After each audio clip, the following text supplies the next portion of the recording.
secret that COP26 is a failure.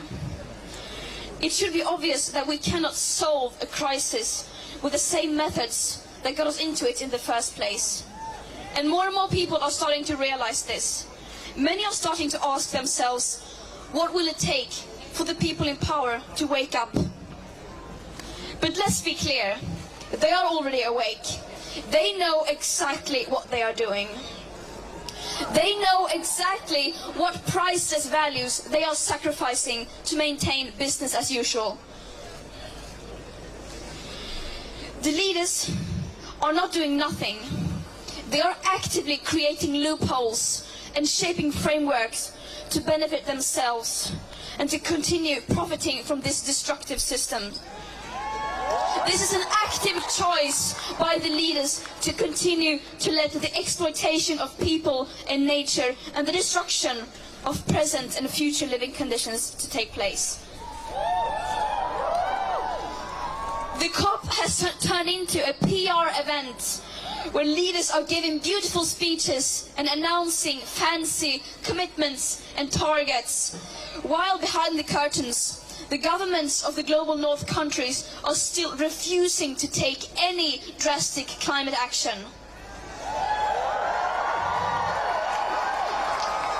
It seems like their main goal is to continue to fight for the status quo. And COP26 has been named the most exclusionary COP ever. This is a summit conference. This is now a global greenwash festival. A 2-week-long celebration of business as usual and blah, blah, blah. The most affected people in the most affected areas still remain unheard. And the voices of future generations are drowning in their greenwash and empty words and promises. But the facts do not lie, and we know that our emperors are naked. To stay below the targets set in the Paris Agreement and thereby minimizing the risks of setting off irreversible chain reactions beyond human control, we need immediate, drastic, annual emission cuts unlike anything the world has ever seen. And as we don't have the technological solutions that alone will do anything even close to that, that means we will have to fundamentally change our society. And this is the uncomfortable result of our leaders' repeated failure to address this crisis. At the current emissions rates, our remaining CO2 budgets to give us the best chances of staying below 1.5 degrees Celsius will be gone within the end of this decade. And the climate and ecological crisis, of course, doesn't exist in a vacuum.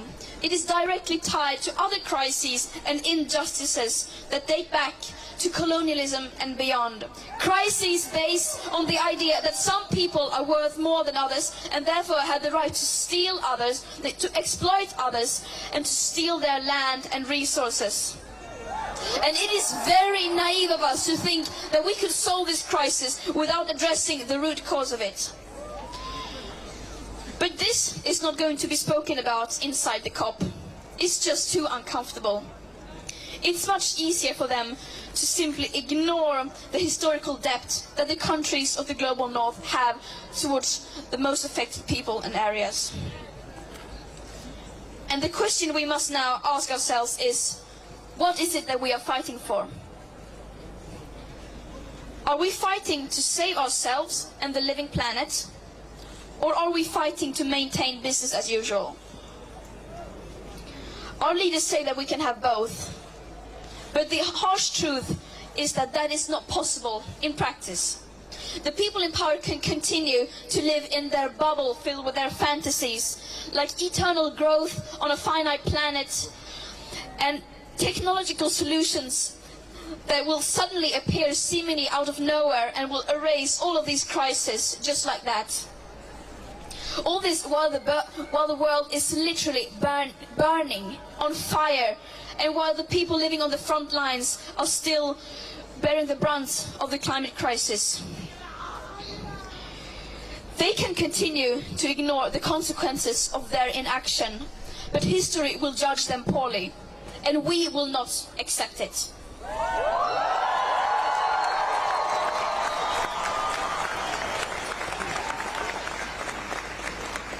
We don't need any more distant, non-binding pledges. We don't need any more empty promises. We don't need any more commitments that are full of loopholes and incomplete statistics and that ignore the historical emissions and climate justice. Yet, that is all that we are getting. And no, that is not radical to say. Just look at their track record. They have had 26 COPs. They have had decades of blah, blah, blah, and where has that led us?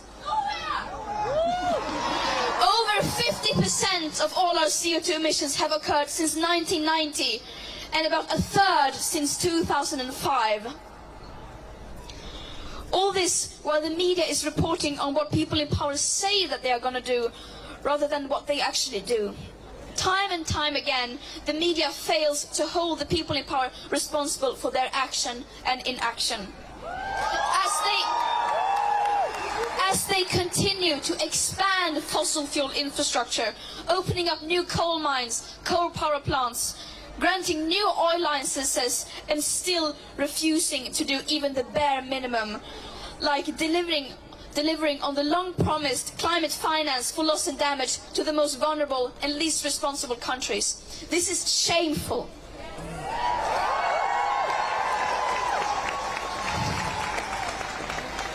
Some people say that we are being too radical.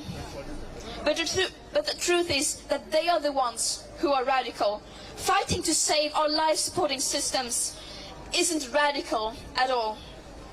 Believing that our civilization as we know it can survive a 2.7 degree or a 3 degree hotter world, on the other hand, is not only extremely radical, it's pure madness.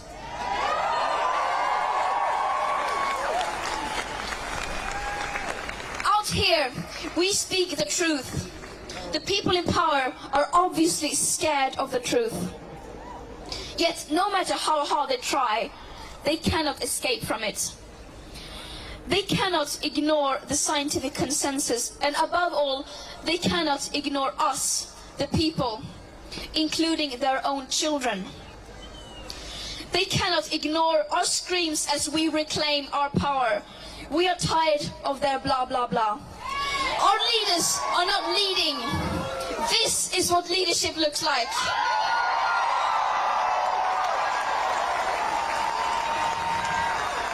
Thank you for showing up, and see you tomorrow again at the march.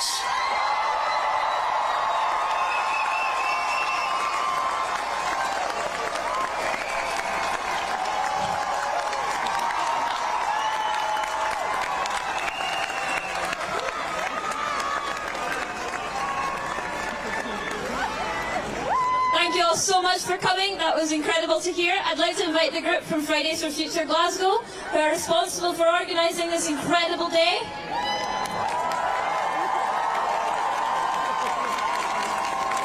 What do we want?